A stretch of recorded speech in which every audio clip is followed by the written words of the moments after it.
आपण सांगोला पॉलिटिक्स हे YouTube channel जर पहिल्यांदा पाहत असाल तर नक्की सबस्क्राइब करा। मंडळी नमस्कार, तुम्ही पाहत आहात सांगोला पॉलिटिक्स।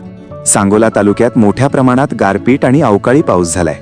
वादळी वारा आणि पडलेल्या मुसळधार पावसामुळे राजुरी, हातीद, कोळा, पाचेगाव, उदनवाडी, नाझरे तसेच तालुक्यातल्या अनेक गावांमध्ये फळबागायती आणि इतर पिकांचं मोठ्या प्रमाणात नुकसान झालंय। सांगोल्याचे लोकप्रिय आमदार डॉक्टर बाबासाहेब देशमुख यांनी आज अधिवेशनाला सुट्टी असल्यामुळे तातडीनं सांगोला तालुका गाठला आणि त्यांनी आज सर्व गावातील पिकांच्या नुकसानीची पाहणी केली। त्यांच्यासोबत सांगोल्याच्या तहसीलदार बाळूताई भागवत यांच्यासह महसूल विभागातील अधिकारी कर्मचारी उपस्थित होते। कोळा जिल्हा परिषद गटाचे नूतन जिल्हा परिषद सदस्य किरण पांढरे, नूतन पंचायत समिती सदस्य अमृत पाटील यांच्यासह शेतकरी कामगार पक्षाचे असंख्य कार्यकर्ते यावेळी उपस्थित होते। आमदार डॉक्टर बाबासाहेब देशमुख यांनी या नुकसानीची पाहणी केली। डोळ्यादेखत घडलेल्या या नुकसानीमुळे बागायतदार पुरते उद्ध्वस्त झाले आहेत। हे विदारक चित्र पाहून आमदार डॉक्टर बाबासाहेब देशमुख यांचे मन विषण्ण झालं। आमदार बाबासाहेब देशमुख यांनी मुख्यमंत्री देवेंद्र फडणवीस, पालकमंत्री जयकुमार गोरे तसेच जिल्हाधिकाऱ्यांना संपर्क साधून या नुकसानीची माहिती दिली। तातडीनं पंचनामे सुरू करण्याची विनंती केली। मुख्यमंत्र्यांनी तातडीनं पंचनामे करून अहवाल पाठवण्याबाबत सूचना देणार असल्याचं सांगितलं। आमदार बाबासाहेब देशमुख यांनी नुकसानीची पाहणी केल्यानंतर माध्यमांशी बोलताना आपण या नुकसानग्रस्तांना मदत मिळावी यासाठी अधिवेशनात आवाज उठवू। नुकसानग्रस्तांना वाऱ्यावर सोडलं जाणार नाही, त्यांना मदत मिळेपर्यंत प्रयत्न करू असं आश्वासन दिलं। आमदार बाबासाहेब देशमुख नेमकं काय म्हणाले ते पाहूया। अनेकदा पाचेगाव, जुनोनी, कोळा या भागात सोसाट्याचा वारा सुरू झाला आणि त्याच्यानंतर गारपीट झाली। एक एक गार ही नारळा एवढ्या आकाराची गार पडलेली आहे आणि त्याचे फोटोही उपलब्ध आहेत। आज आम्ही राजुरीमध्ये काही शेतकऱ्यांच्या द्राक्षे आणि डाळिंब बागा पाहणी करण्यासाठी कृषी अधिकारी तहसीलदार मॅडम यांच्यासोबत आलेलो आहे टीम घेऊन।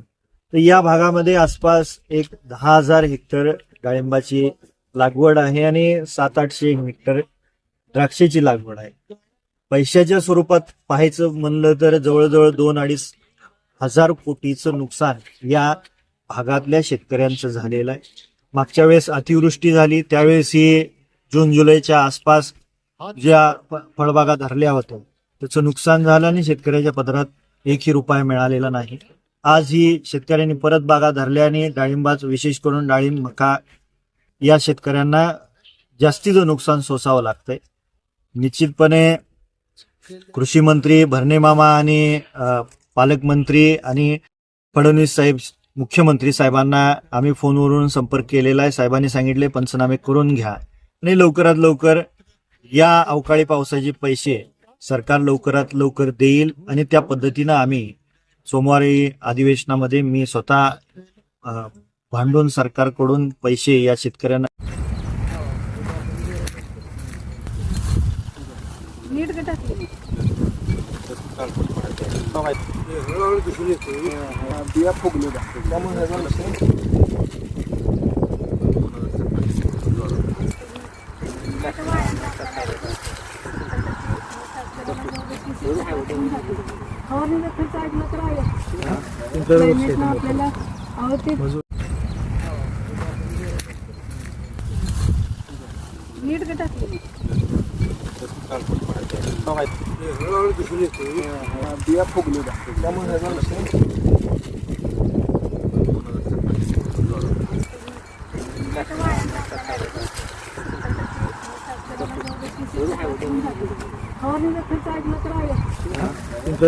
आपल्याला